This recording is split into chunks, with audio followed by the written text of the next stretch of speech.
How we doing, everybody? We're live now. This is Esoteric Hours, and this is a special guest, Sherry Brett. How you doing, Sherry? I'm good, thank you. How are you? I'm hanging in there one day at a time. That's That's good. all we And can hello to do. everybody in the chat. Um, Bradley is supposed to be here with us, but I don't know where he's at. So Sherry and I are going to have to wing it. I guess you can start telling us a little bit about yourself, Sherry. So, I am Sherry Brett. I am an investigator of the paranormal, UFOs, and crypto, especially in paranormal and in the UFOs. I am part of a company known as Bold and Bonkers, which is where we do a lot of that work, and it really does go with the name, definitely. So, I've been doing my investigations to do with anything strange and unknown for many, many years, since I was like 18 years old. I'm now 38. So that's really, really important to me. I'm also a witch and I practice in light. I do all good and give love out and try and help people with everyday matters and issues. I am an abductee as well, to do with extraterrestrials, and am a starseed of Lyrans and Pleiadians. So have you any realization as to what planet like you were from or at at one time or Well, I am from the Pleiades, the Seven Sisters for the Pleiadian, and then obviously the from Lyra, which is to do with the Lyrans. I'm still very much in the being educated and trying to understand about myself and who I am. I have help and communication with an extraterrestrial that is from my Pleiadian planet, and his name is Muriel.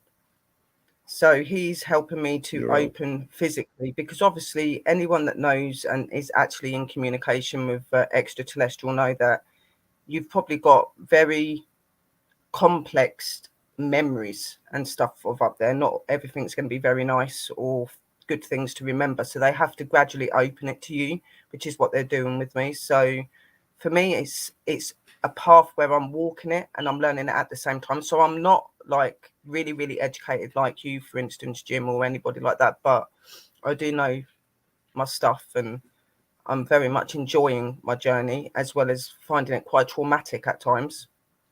I did learn of Uh-huh. my destiny with my Lyran planet that had come under attack, which my father had to Yeah. leave, and actually became part of the Pleiadian planet, which is where we met my mother, which is how I became both. David Nash says, "Wow, I accidentally found it. No links shared to the groups." Well, Bradley usually comes on and does that. I mean, notices should go out automatically. We're streaming on 8 different platforms now, so I don't know.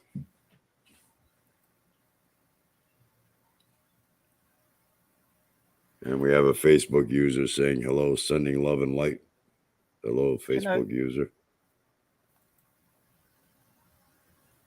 Yeah, so I kind of started out when I was you know young, but I have absolutely no recollection of that. You know how you have a feeling, or you're thinking of something, Yeah, you want to say something, it's on the tip of your tongue, you just can't grasp it. Well, that's how it's I feel kind of about that. like with That's how me. I Like feel obviously, about I that didn't for know from a young age. I didn't know from a young age. So I did that's have how experiences that I have been open to, and that I did have experiences. But with a lot of the extraterrestrial abductions and stuff, they intend to block a lot of what happens to you out, hoping that in time you'll be able to find it for yourself, which I did through having my abduction and through having several experiences through my life. So through doing that, it opened me right. to who I was, which I would say was Yeah, rather scary at first yeah, and a bit mind-boggling and yeah. Well, confusing. And I kind of come to reality to realize why I'd always been so fascinated with the stars, the moon, and things like that. Why I'd always liked extraterrestrial and UFO stuff, yeah. It's because like there you're is very drawn. It's like you're connection. drawn to it. Yeah, Yeah, it's like you're yeah. drawn And to my it for some uncle, reason. when I You know, was young, not always really, used to talk about not them. I real. don't know why. I don't know why he used to talk to me about them all the time, but he had a big fascination with them. So yeah. Well, anyway, kind of it sparked began it all. when I was about 8 years old. Bonnie and Betty Hill, they were abducted coming back from Canada. They were abducted in New Hampshire on September 19th, 1961, which was coincidentally my 8th birthday. And I strongly Wow. feel that I was on the same craft as them when that took place.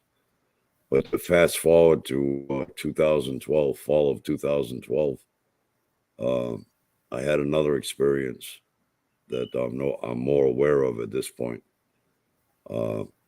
I used to be a Massachusetts constable and a motor coach bus driver, and I'd have to get up early for work, to drive the bus. So I distinctly remember it was on a Wednesday night. I sat in front of the computer and I looked down at the lower right-hand corner of the computer monitor, and it said 9:15 p.m. because, with the thought that I had to get up early to drive bus the next morning. All of a sudden, I went out, and then when I was coming to, I'm in like a daze. I'm looking around the room. I glance over at the alarm clock, and it said 2:57 a.m. So I'm trying to gather my thoughts, and Wow. all of a sudden, I feel an intense burning sensation on my right forearm. And I know this sounds bizarre, but there's You got a tattoo. a tattoo that depicts an alien gray. Let's see if I can get some light on here. Hold on. Oh wow. So how did you feel when that happened? Like you must have been like confused and Well, I mean, I didn't know what to feel. I didn't know if I was still dreaming, and this is something that had quite a psychological effect on me at first. And I held it in, I'm I mean, sure. I told a few close people, like family members, when it first occurred, but of course they think I'm nuts. I held it in for about almost 2 years before I came out with it publicly. And when I did, I went on a local cable TV channel up in Massachusetts, there in my area. And coincidentally, the host of the show was an attorney for a law firm that I did hundreds of serves for as a constable through the years. So technically, when I came out with it, I was putting my reputation on the line. Yeah. And but I And mean, since I'm then sure I've it just would be been that because there's a lot of people that are funny about moving that, aren't forward they? with it. Yeah. Yeah. I've noticed that with a lot of people that have had abductions, if they're in quite high jobs or important jobs, they're really skeptical about talking about that sort of thing because they're worried about what had happened with their jobs or their work. Right. There have been people that have been known to be Yeah, that's dismissed something. because of that. Yeah, that's something I had to rationalize out within myself during the course of time before I felt comfortable coming out with it. Yeah, and David that's Nash says I understandable. shared it to all the groups. David Nash says I shared it to all the groups. Is Cassidy still going to join? Well, we sent him a link and a message. I don't know if he'll be here or not. I haven't heard from him.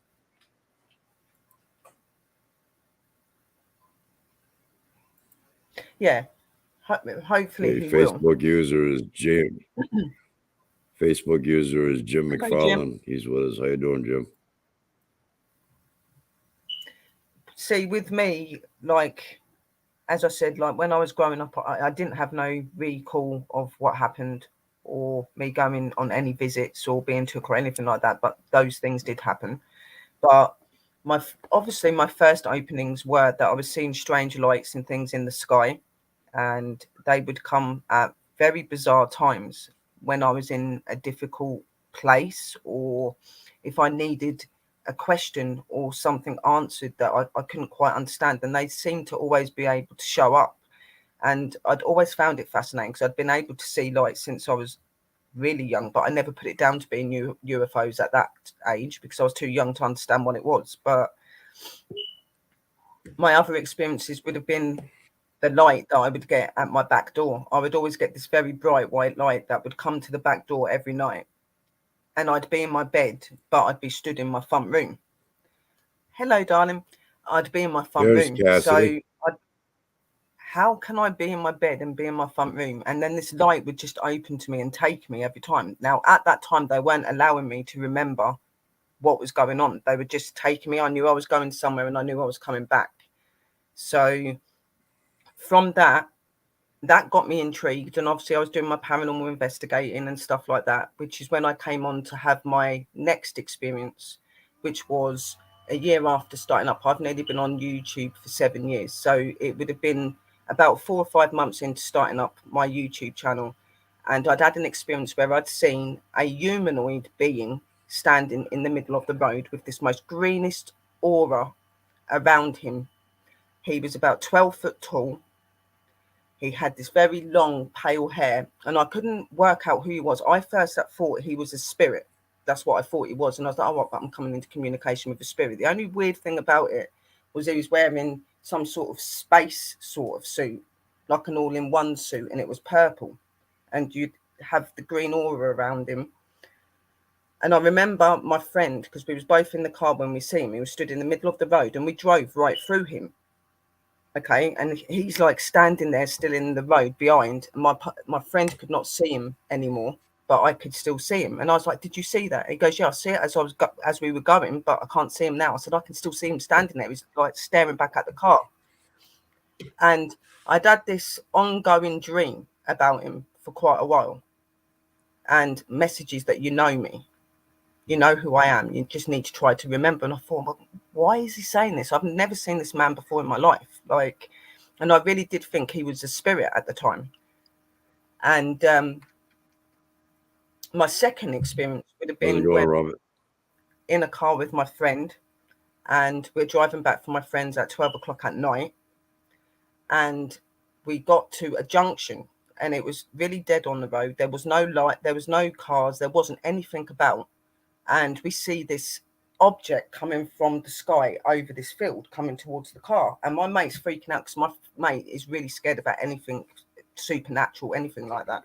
He's like, what's that? I said, I don't know, just wait. And it come over the car, and it was this triangular shape, and it had this weird movement triangle thing underneath just spinning. And we opened the window, and there was no sound, and he was going, what is that? What is it? And I tapped his leg. I said, you know what that is? I said, you know what that is? I said, that's a UFO. I said, that's not from this planet. And the next minute, this light just beamed from the object, and we were took. We do not remember anything that happened in there either, but we remember coming back, and our car had moved down the road. It had literally gone down the road. We had lost 2 hours of time as well. And my friend was like, how could that happen? We didn't drive the car. How could we have been missing for like 2 hours when it's only like 20 minutes down the road, 15 minutes down the road? I was like, it must have took us. And I continued to have these experiences where I would get these lights. I would get this continuous light that would come to my door and taking me every single time. But I started to remember certain things. I remember being on a table and laying there, and this weird TV sort of see-through TV thing come up out the ground. There was all of these weird markings on the screen. They were tapping certain screens. Lasers were going up and down me. I remember having bloods done. I've got like a little round object in my chest and in my arm from my abductions as well. And people have asked me, would you ever have it moved? No, because I believe it's a connection to them, and I believe it's supposed to be there for a reason. And it was really bizarre because I remember having that experience and seeing these very tall beings again, like the man that I see in the road, very blonde, very pale, blue eyes. There was a couple with very dark hair as well, very kind, very loving, very caring beings. And they go, you're home, my child, you're home. And I was like, I'm home? What do you mean? They go, you're connected to us. You are a starseed. You are Pleiadian, and you are Lyran. Your father is Lyran. Your mother is Pleiadian. They go on to explain that my father's planet had been destroyed, and they had to escape the planet, where he ended up on my mother's planet, which is the Pleiades, where him and my mother fell in love, and I was produced. And I then asked them, well, how come I'm on planet Earth? Why am I on planet Earth? And they go, because you chose to step down. You asked to come to planet Earth to help humanity and to help the planet. you had a love and a passion for the planet, that you wanted to go there. And this really did recall to me, because I'm a witch, I'm a practicing shaman, I'm very, very much involved with the light, I'm very much involved with education and reaching out to others and trying to wake them up. That is how I've always been. And obviously coming into those communications and being with them opened me to realize that I've always been that starseed. I just needed to find my trait. Cassius, did you want to say anything? I hold my finger up. Let me welcome Cassidy to the show, please. He's been here for about 5 minutes. Welcome aboard, Cassidy. Baby. Hey guys. So I would like to point out to everybody first that I had 2 fingers up. Ha ha ha. So number one, for everyone out there, that was a very, very, very fine example of why everyone, and this is for everyone, we should always listen more than we speak. You'll find often that if you just listen long enough, they answer your questions. Like I had my fingers up and I was all so eager. And then she's like, bam. And I was like, oh, well, that was my question. So she answered it already. So listen more than you speak. Like you just saw it in action. It helps. It does. And crap, now I can't remember the second thing. But it was very important, I assure you all. I'm sure it will come back. It was something about the Pleiadians and the tracking device. Yeah. I obviously, when I went there, I remember having this. They had this very long, what looked like a sharp object, and it had something in the bottom, like a little round circle, where the device was, and it was just, they tapped it in there.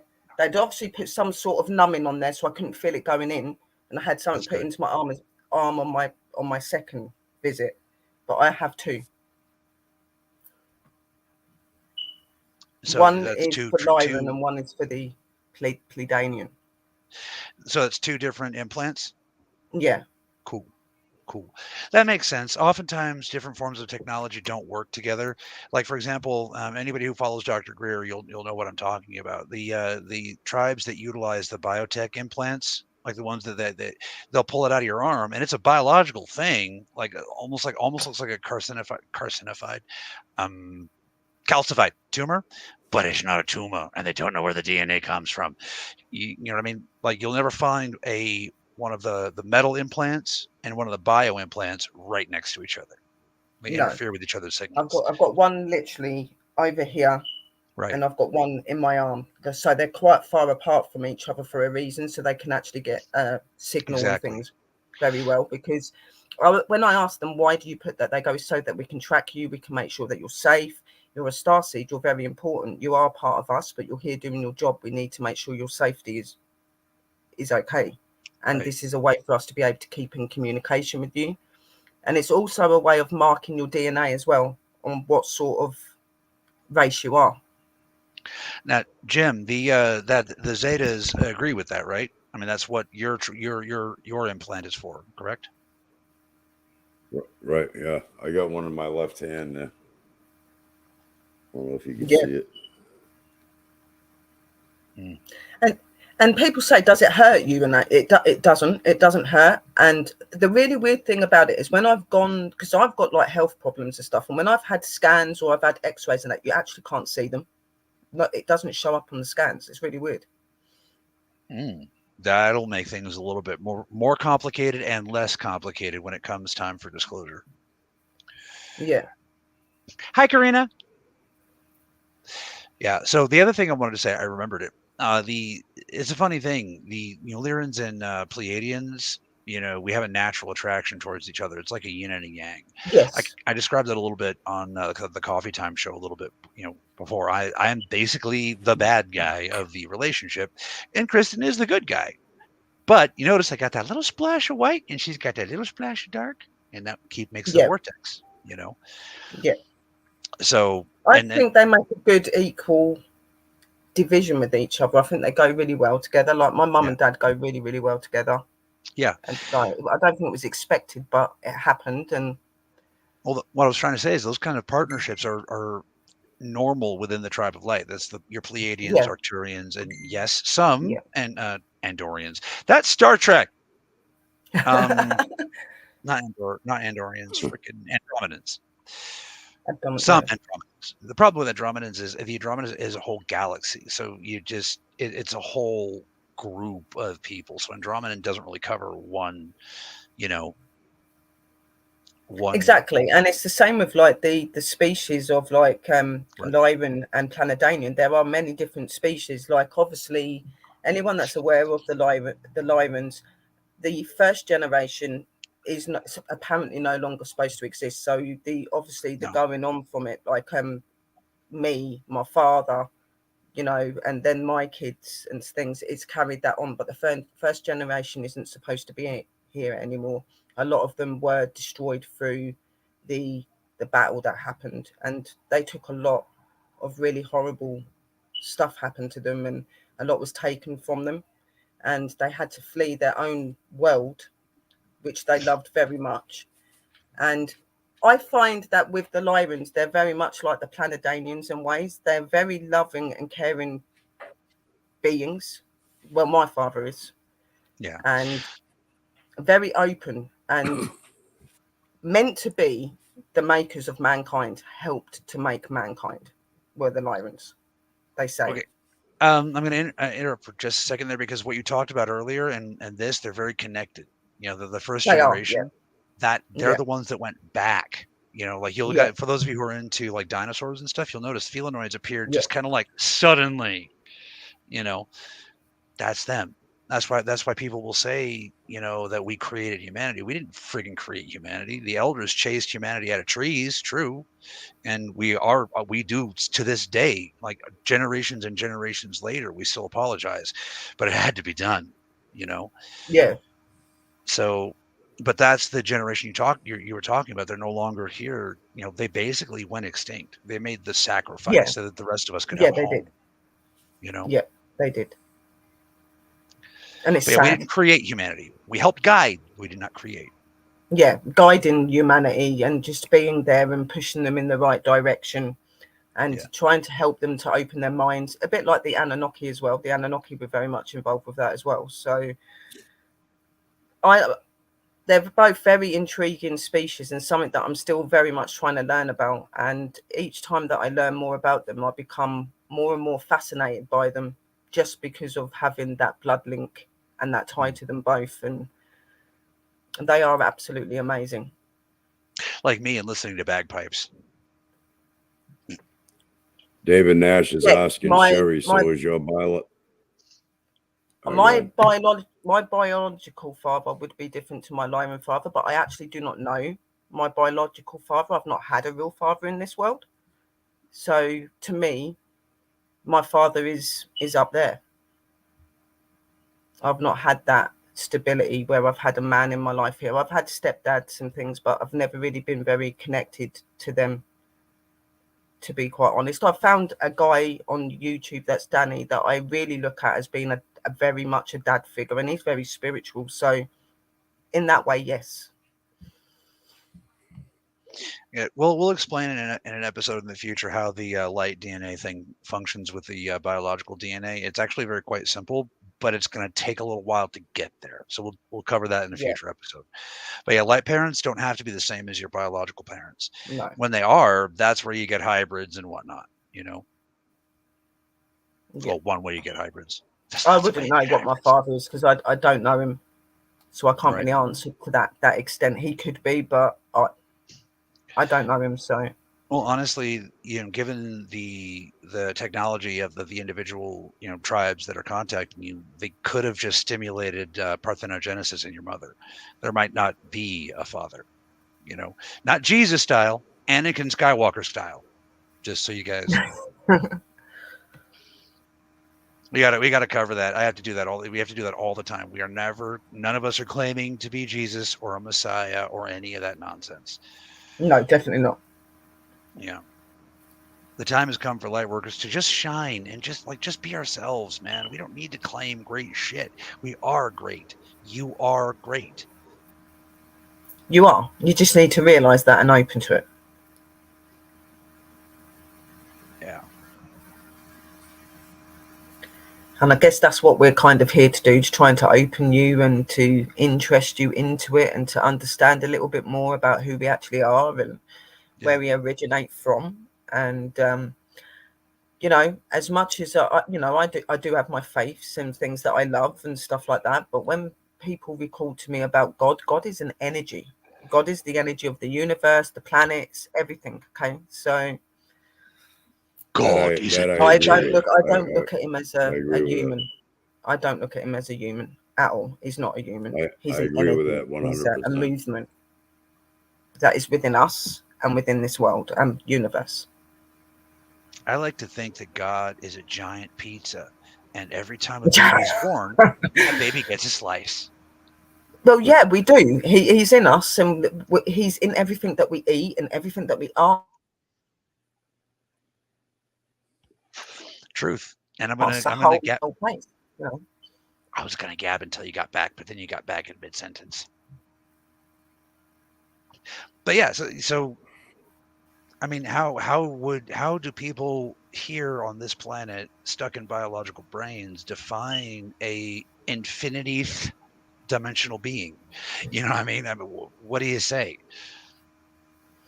It's really hard to say that, because there's so technically, many people that are open to it, and so many of them that are not, aren't there? So with that, it's really about your belief. If you believe in it, if you believe that you're connected to something, and listening to people that have had those experiences and choosing if you believe in them. I think the more that you believe and the more that you follow your heart and what you believe is out there, the more you've got a chance of having more of an understanding with them. So they will try to talk to you, even, you know. And a lot of people, when you hear about extraterrestrial, they expect that they're going to come down here, they're going to stand in front of you. They can do things through telepathy, they can send you messages, they send messages through nature, they can talk to you, they can physically turn up, because Muriel does. It really does depend on the person and how open you are as well. And it is all about belief, guys, and believing in yourself is the most important thing to get closer to it. Now, the big spaceship style first contact. can I say something? Yeah. Can you guys hear me? Yep. I mean, if you want, I'll just go backstage when it's time to end the show. I'll end the show. I mean, I can't get in a word in edgewise. When you're talking about infinite beings, right? Technically, we're all infinite beings, but in phases, I agree. right? Yep, definitely. The Vedics agree too.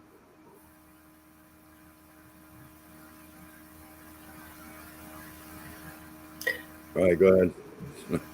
I said what I wanted to say. I'm glad. Thank you for letting me say that. Well, dude, I don't think anybody's trying to talk over you on purpose. You. Well, I know, but I mean, I've been on here. Well, it's half hour already, and I was able to say 2 sentences. I asked you to elaborate earlier. So, do you have any like more to say on that one? Because that's a pretty high resolution subject. No, The go ahead. idea of all of us being, phases. I would rather listen to you, to be completely honest. Is the energy is infinite. So, and the energy is what makes all things possible. Okay, and saying that everything is recycled in nature. Nothing lasts forever, but nature's way of compensating for that is through a recycling process. It's never ending. Yeah, most definitely. Too many song cues to handle. Brain overloading. I do agree with Jim there, because it's very much like that in my witchcraft as well. Like, we believe that in reincarnation, like we carry on, and Right. life continues. Like, we live, we die, we come back. Like, but for me, I believe that, I don't know how to put it. Death to me is not a real thing. Okay. No. To me, we have to have a vessel to be able to exist. Okay. And we need to be able to learn. We need to be able to educate. Our true self and true being is within us. And your question to me, do I have clear? I am actually known as a spiritualist. I can communicate with spirit and have done since I was 5 years old. I can remember certain things and talk to spirits. I do healing and things like that. That is why I'm a witch. So yeah, I do have those aspects. Yeah.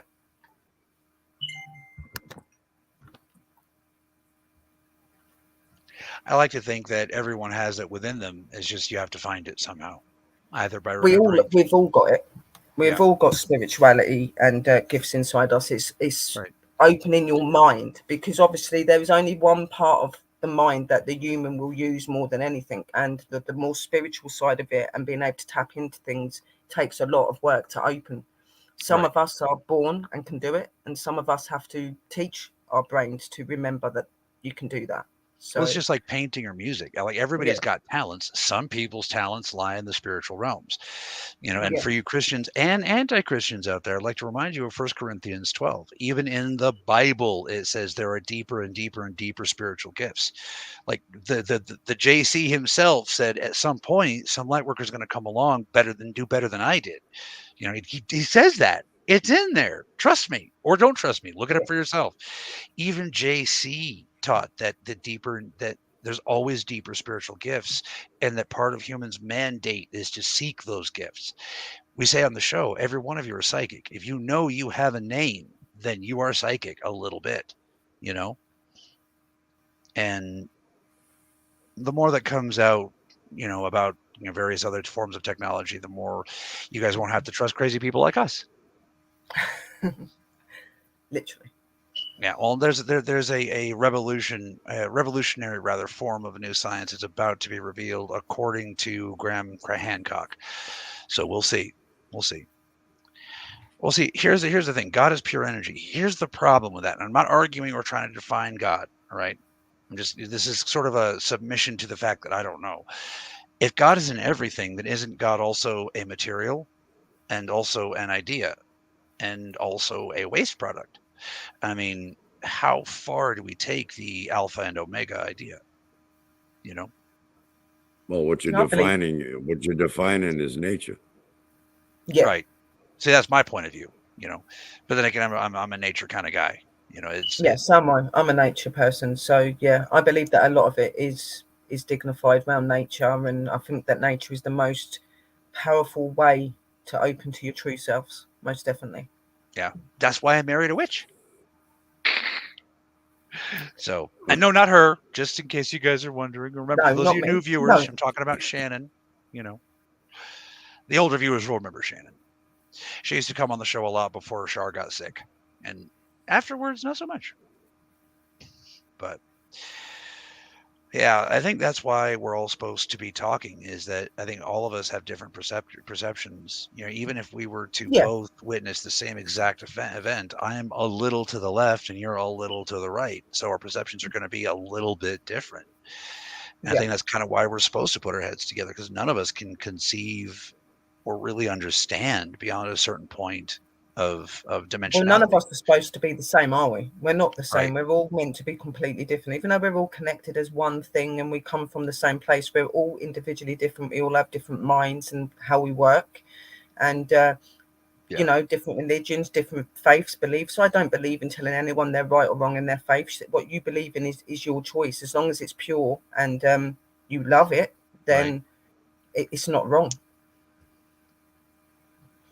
Exactly. And I read through a great many holy books, like including the Quran and things like that. And the funny thing is all these different religions, if you examine the history and the culture and the environment of the people, it's like they have, for example, the Muslims have that religion because they are a desert people.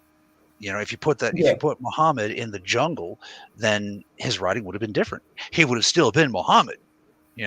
Don't think I'm dissing the prophet, but his perception would have been a little bit different, Exactly. Yeah. So I think that's why JC's message has endured for thousands of years, is because almost every people, I mean, there are a few people out there, but almost every people can go, yeah, I see what he's getting at, Yeah. You can relate to it. Yeah. David Nash had a good point. I did not want to read it out loud. That word's a trigger word for some people. David Nash says, like idiot servants, they might not be able to tie their shoes, but might be able to take apart and put back a computer together in record time. The brain is mysterious. Right. Yes. Yes, the brain is very mysterious. And thank you for bringing that up, David, because that leads into my favorite example of this is Down syndrome kids.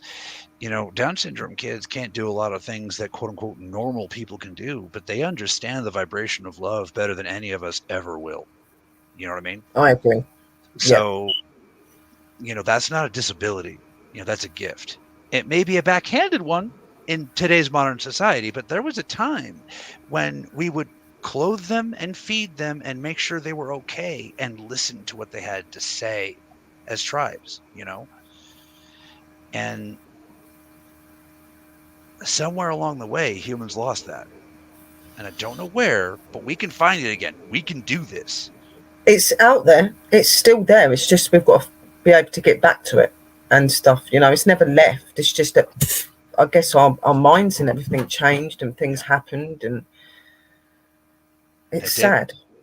David has an important Nash. question. David Nash is asking me if I'm getting any closer to more work insight on the tattoo.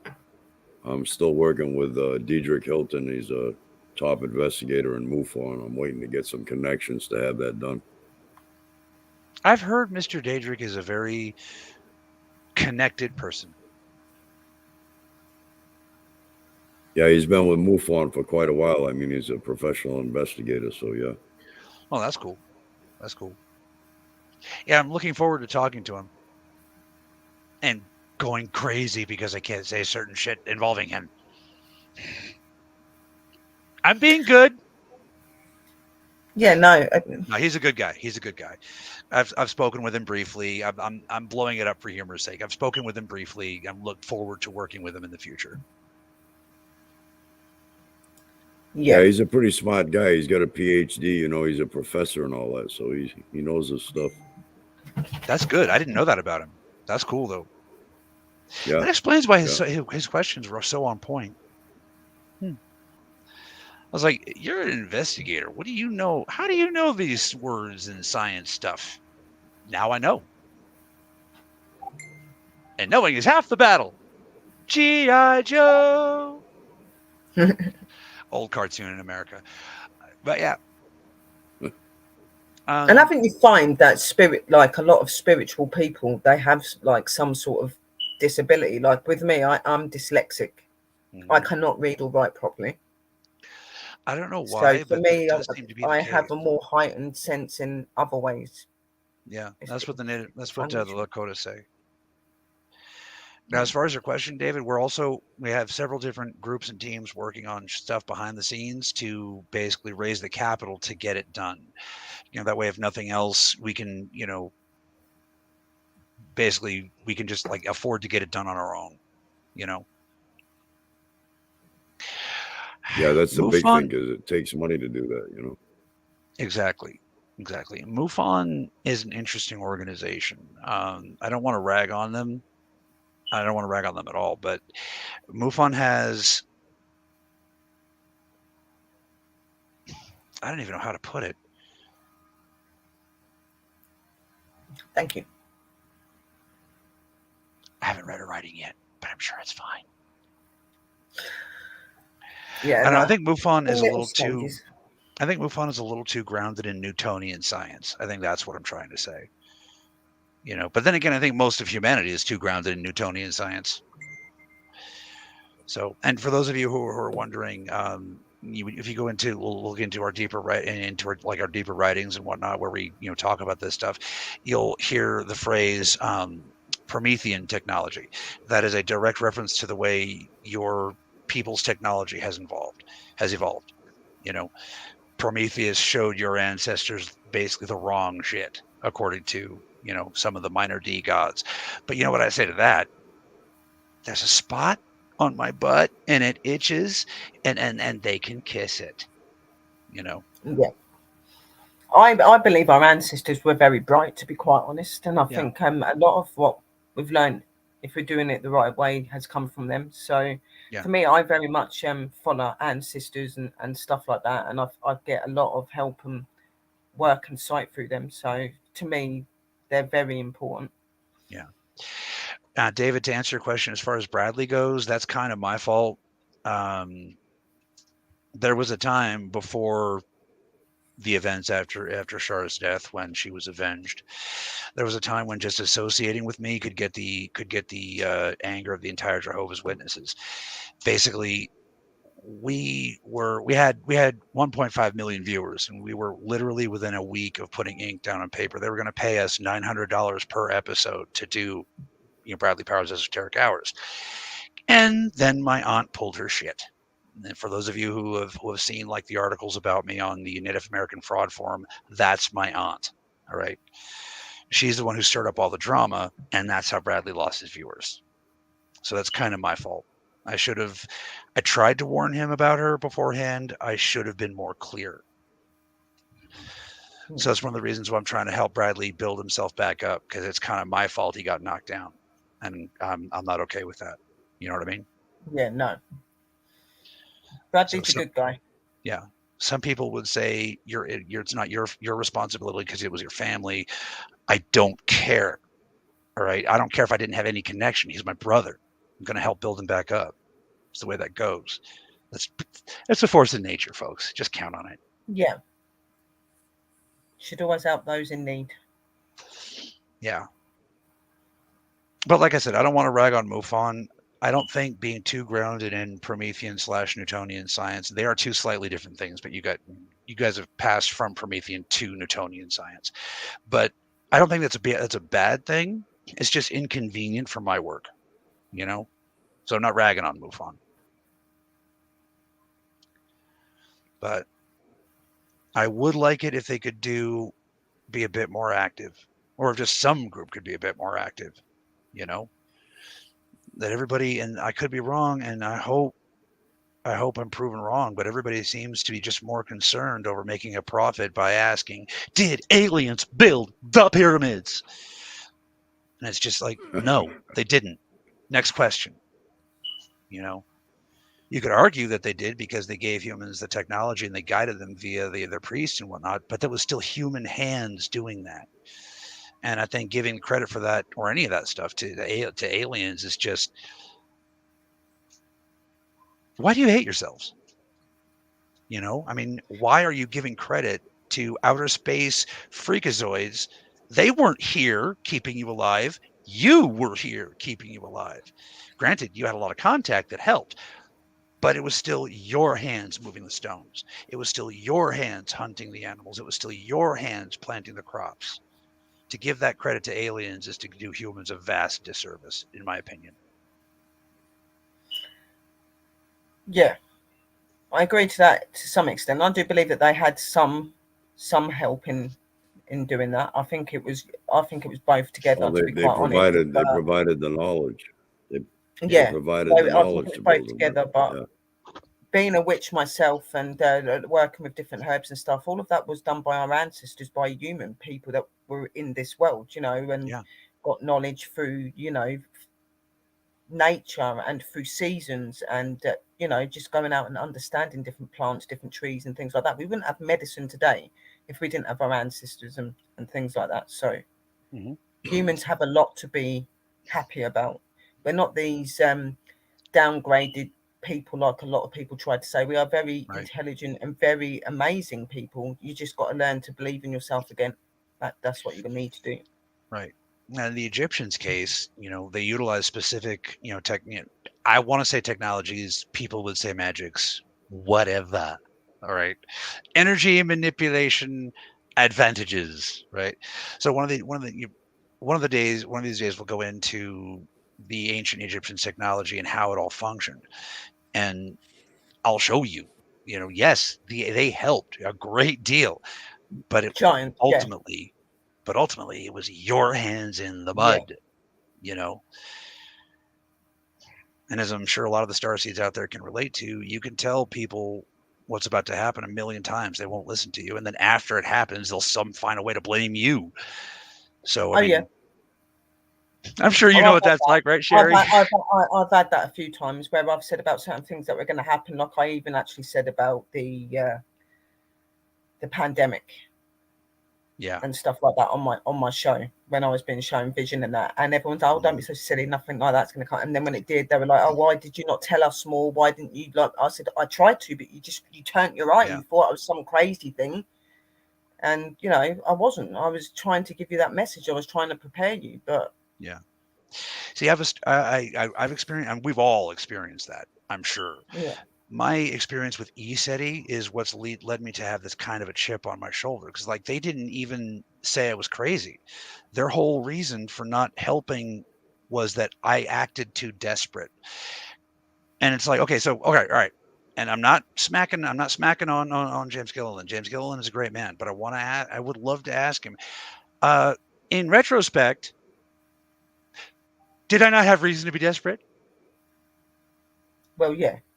In retrospect, if I'd been more calm, they'd have called me a sociopath. So it's like, what are you going to do? You know, people have to choose individually whether to listen to the signs or not, you know? Yeah, and I think what irritates me so much in this world is that people always go on about that they want people that they're able to look up to and people that can give them insight and give them, you know, guidance and light. But then when you've got those people in front of you, you choose to ignore them or think they're crazy, and then Right. when things do go wrong, you know, it's either their fault or they didn't tell you enough, and Right. you're like, what else do you want? You know, like you ask, and people are put here to do that very thing for you, but you still choose to point blank look in their face and go, no, Right. this isn't real. Now, Like, keep in mind, it sounds like we're pointing fingers, but understand there's a we're not. purpose for this, and we're trying to get past it. And the purpose Yeah. of the, I don't know what to call it, but the purpose of the not believing, right, in people when they're for real, is because there's been literally 2,000 years of shysters just taking Yeah. advantage of people, you know? Yeah. So the trick isn't to say, well, you got to believe us. The trick is to give them a reason to believe, you know? Yeah. And I agree with that. Yeah. Right, Jim? That's What do you think, correct. Jim? I agree. Yeah. But even after all of this stuff and the stuff that we do, even today, like all of the education we do on our channels and stuff, we're still going to have people that come back and are that way. I mean, that's Oh, yeah. where mankind's minds are different, and how it shows over so many thousands of years how we've changed. You know, Right. We went from these beings that were understanding and connected to being divided in some ways, Right. and some still being believers and some not being. You know, and we're here trying to open you up and trying to bring you back to your, not your reality for us, but your reality for you. We're trying to open you to your inner self, and to make you see that you are amazing people and you can do Right. amazing things if you put your mind to it and believe in it. You know. See, if you could look at humanity from the outside for a second, just evolutionarily speaking, you know, you had all these years of people claiming to be mystics and psychics and screwing Yeah. people over. Yeah. So your people evolved something called a skeptic. Skeptics also have their place in reality. Without skeptics, society will be given over to, you know, witch doctors and snake oil salesmen again, and that will not do, you know. So it's just, And how I do we? believe that skeptics are important. I do. Yeah, I think they're yeah. what make us work, because we work more to prove, you know, and Mhm. to prove to people like that. So skeptics are very vital, I think. David says, yeah, our brain size has not changed at all. It's not about brain size. Otherwise, whales would be, you know, the dominant life form on the planet. It's not about brain size. It's about brain efficiency. More specifically, one of the reasons why the awakening is happening now is you guys are get enough calories. Your brains get enough calories to operate both your prefrontal cortex and your pineal gland. That hasn't happened in roughly 11,000 years. You know what I mean? So the problem started, you know, just prior to the Younger Dryas event. Okay, basically, part of what was in the retrovirus that altered your DNA and shortened your lifespans was a reprogramming of your brains. Instead of the bulk of the calories going to the back where they belong, the bulk of the calories for your brain started going to your prefrontal cortex. Yeah. So now that's not necessarily a bad thing. I mean, look at what we've done. We have managed, as a people, we have managed to overcome so much. However, the back part still needs its calories too. And quite frankly, ever since the Younger Dryas event, humans have been living in privation until what, the last 50 years? Something like that? So it's not even your guys' fault. The skeptics are needed. The skepticism is needed. We need proof now, and that's what we're trying to do. Exactly. David says, yeah, at what point and what happened to allow us to forget that the Earth didn't evolve around the sun? That would be Emperor Constantine. It's a common misconception that the idea of the Earth is round is actually new. Humanity has known the Earth is round for really, really long time.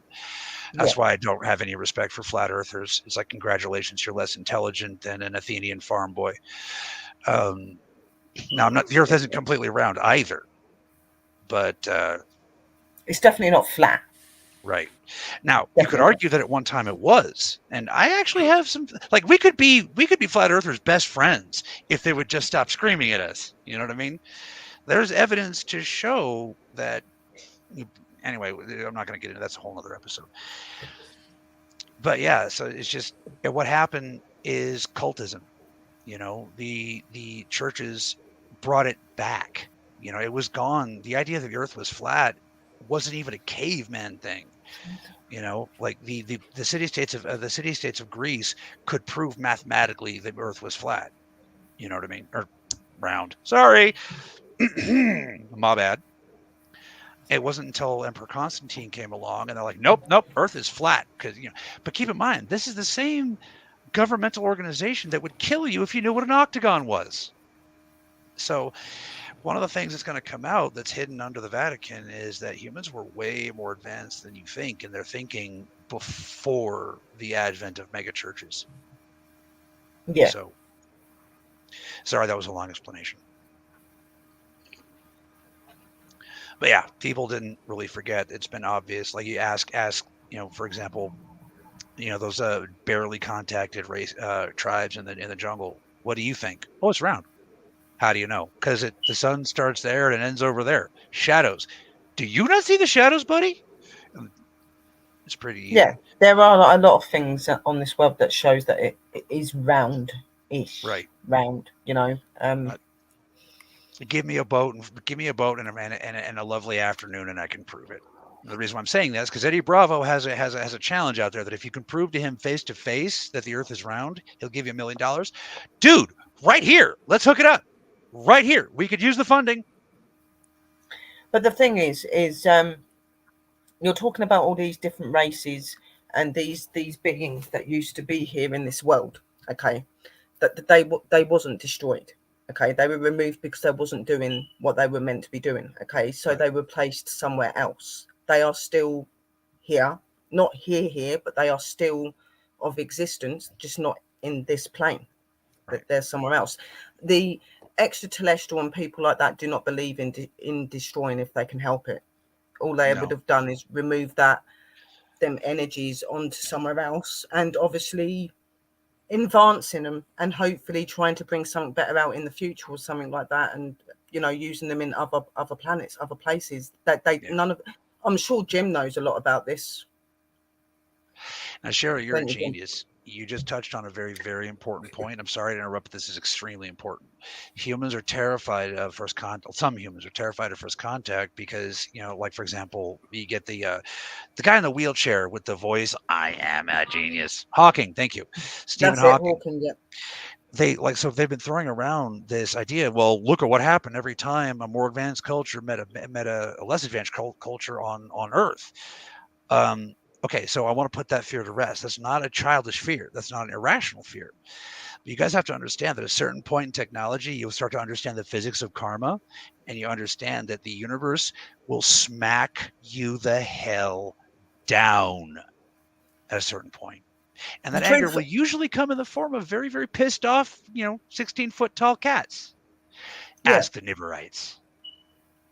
The fact is, for thousands of years, certain beings and stuff were trying to get certain beings to radiate in this world, to love this world, do what this world needs. Like, that's loving this world, protecting this world, giving out that positive energy and being as one community. Now, each race that was here failed in doing that some way or another. So they didn't eliminate them to the point where they killed them or they took them away. They just removed them from this planet because they were no longer of importance to this planet. They wasn't giving this planet what it needed.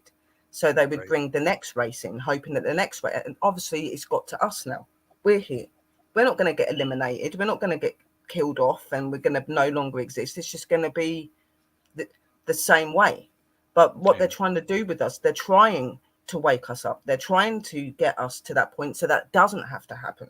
But at the minute, we're moving in a place and a way that is concerning to them and our characteristics, the way we've changed and stuff like that. So, you know, don't sit there and think, oh my God, well, we're going to get ended. That'll be the end of us. They didn't take any of these civilizations off this planet and kill them.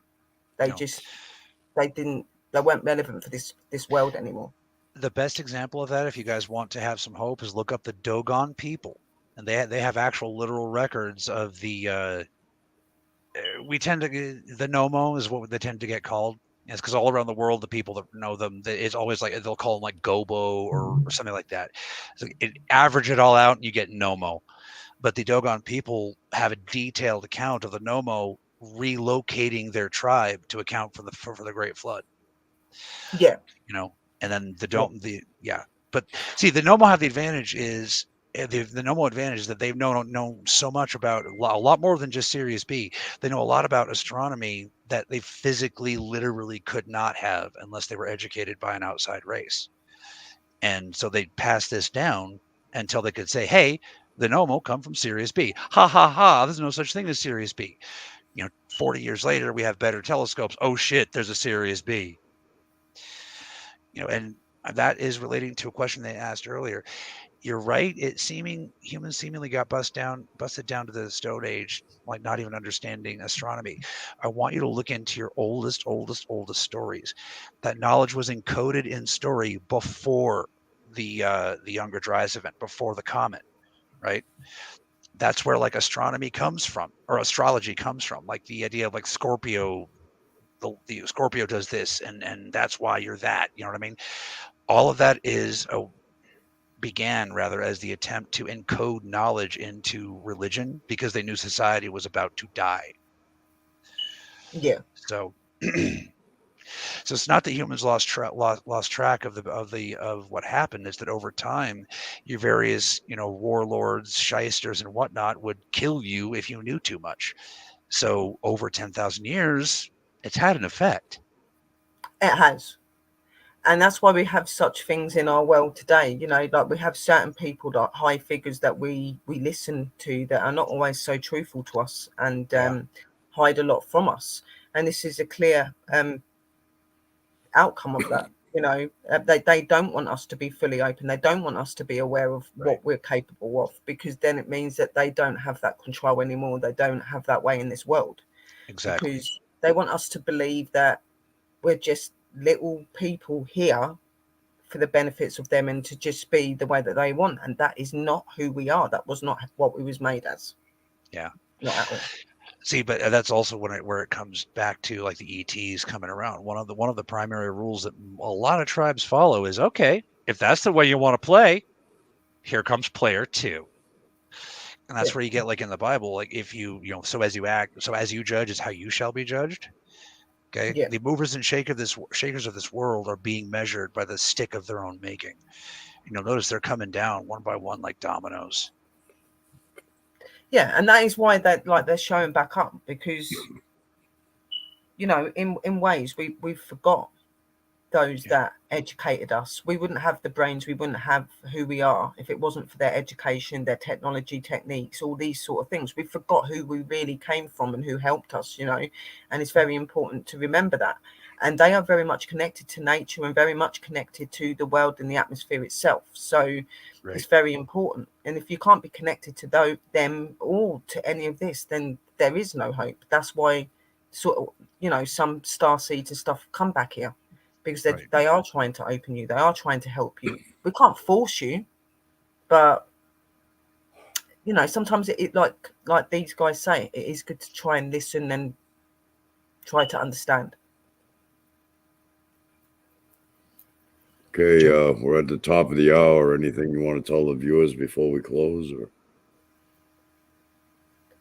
just to realize that you're very strong and very clever people, and you come from some amazing energies and races. Okay, and just to take more time in not worrying about the material things that take your mind away from your true self, and notice and focus more on the things that are benefit to you, so nature and belief and the light. That way you'll open and you'll become who you are, and listen to those that are trying to educate you and help you. Yeah. And I believe the truth comes from within. It's not external. It's here, yeah, and here.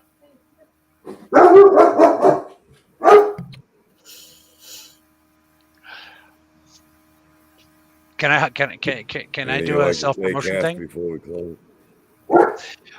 Just a self-promotion thing. Check out our stuff. That's one of the ways we're trying to build up the, like remember I said before, building up the capital. We need to check that out. There's a number of things we need, and we need the money to do it. Most importantly, right now, we need to keep the lights on, the cameras running, and we need to get the signal out there. So if you'd like to help or help in any way, please like, share, and subscribe. I cannot tell you how important is the liking is. Like it's the lifeblood. We know how to work the algorithm now, but we still need your help, and your help is liking, sharing, and subscribing. Also, please check out Hope Happens Toys on Etsy. We're basically in the process of taking all this information and putting it into an easy to understand game. We got we got Draco figures, we got Lyran figures, we got Pleiadian figures.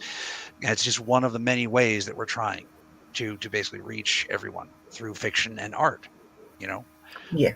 Like the mission said originally, before all this crap came out. Just keep believing, guys. Yes. And wake up to your true selves. Mm-hmm. Don't stop believing. Hold on to that feeling. Sherry, nice Jim, Andre. Okay, now I'm done. Sorry. All right. It was nice meeting you, Sherry. Thanks for joining us, Cassidy. Thank you. See you all on the next one.